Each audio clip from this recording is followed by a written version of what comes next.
Assalamualaikum warahmatullahi wabarakatuh. Adik-adik semuanya, mari kita belajar bersama dengan semangat yang tinggi, tidak mudah putus asa, pantang menyerah. Bersama Thoib Sehoni, belajar matematika menjadi bisa.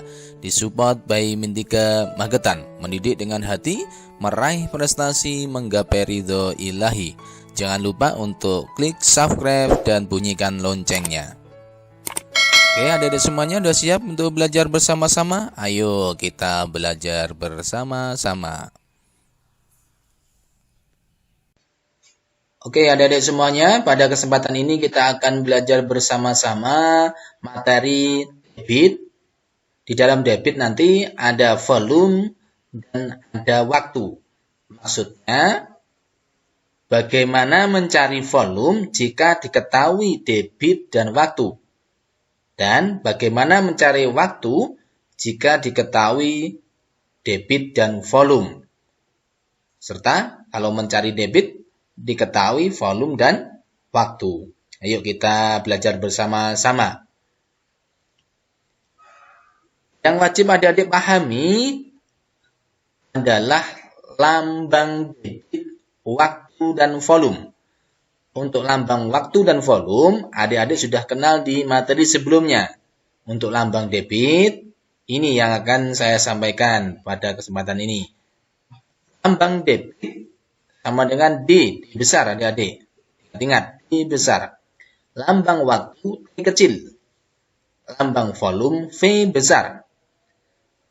Untuk mempelajari rumus debit, ini kita belajar pakai segitiga ajaib adik-adik. Ini untuk mempercepat menghafal rumus debit. Di dalam segitiga ajaib ada garis horizontal, lihat yang warna merah. Ini menunjukkan operasi pembagian. Dan yang warna ungu untuk garis vertikal menunjukkan operasi perkalian adik-adik. Yang adik-adik ingat tadi ada 3 lambang, D, T, dan V. Semuanya berada di dalam segitiga.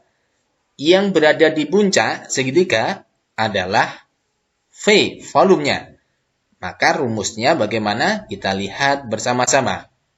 Dari segitiga ajaib itu diperoleh rumus V sama dengan D kali T. D sama dengan V dibagi T. T sama dengan V dibagi D. Jadi volume itu sama dengan debit kali waktu. Debit sama dengan volume dibagi waktu. Waktu sama dengan volume dibagi debit. 3 rumus ini yang wajib adik-adik pahami dan adik-adik ingat.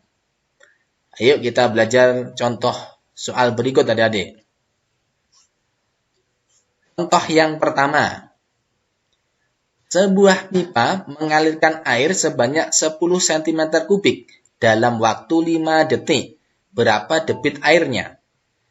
Ingat adik-adik, ini soal cerita, maka wajib dikerjakan dengan langkah-langkah mengerjakan soal cerita.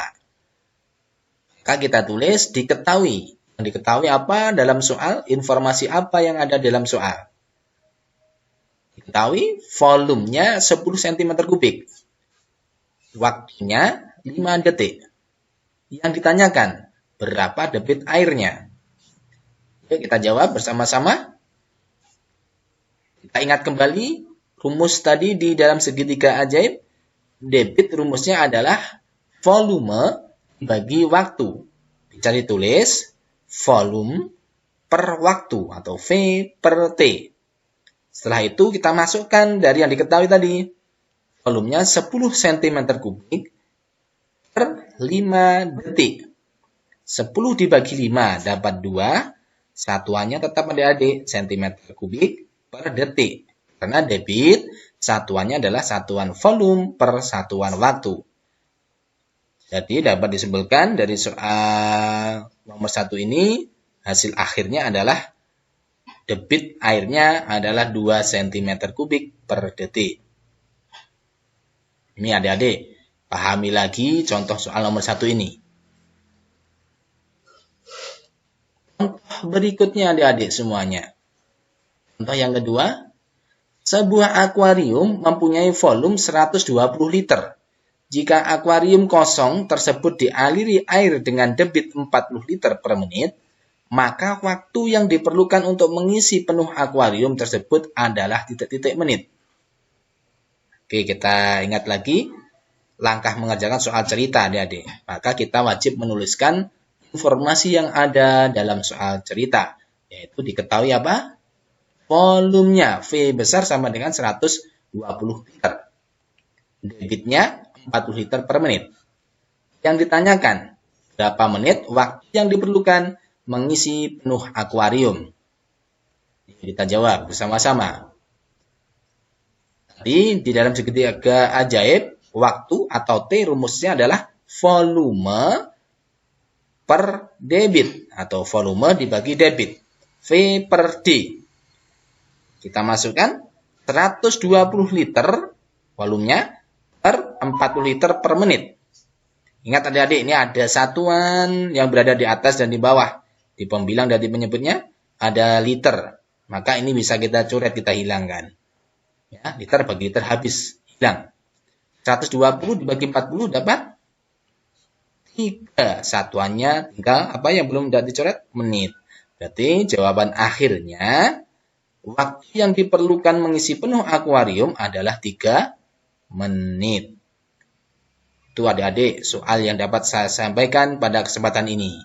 Adik-adik bisa pahami lagi, bisa lihat tutorialnya dari awal lagi, biar paham.